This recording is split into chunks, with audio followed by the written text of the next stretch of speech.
অন্নপূর্ণা যোজনার ফর্ম প্রকাশিত হলো। এটা দেখছেন অন্নপূর্ণা যোজনা পারিবারিক তথ্য সংগ্রহের ফর্ম সকলকেই ফিল আপ করতে হবে।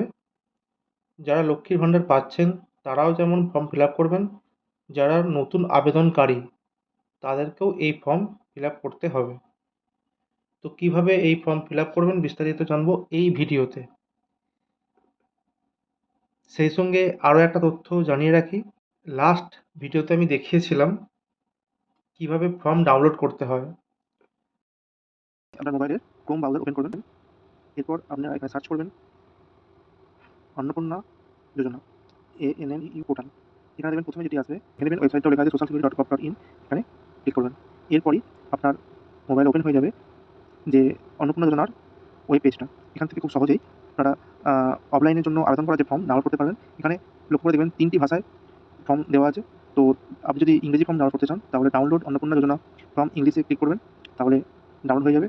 এবং যদি বাংলায় চান 2 নম্বরটাতে ক্লিক করবেন, আর যদি আপনি হিন্দিতে চান 3 নম্বরটাতে ক্লিক করবেন। তো প্রথমে এই ফর্ম প্রকাশ করা হয়েছিল 12 পাতার, পরবর্তীকালে এই ফর্মটি প্রকাশিত হয়েছে 13 পাতার। তো প্রত্যেককে অনুরোধ পুনরায় আরও একবার ফর্মটা ডাউনলোড করে নেবেন 13 পাতার যে ফর্মটা আছে।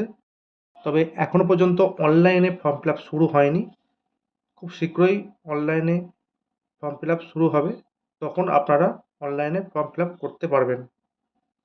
এছাড়াও এই ফর্ম আপনারা স্থানীয় প্রশাসনের কাছ থেকে পেয়ে যাবেন আগামী 3 তারিখ, অর্থাৎ জুন মাসের 3 তারিখ থেকে যেমনভাবে ফর্ম জমা পড়বে এবং ভেরিফিকেশন হবে, ঠিক সেভাবেই আপনাদের অ্যাকাউন্টে 3,000 টাকা করে ক্রেডিট হতে শুরু করবে।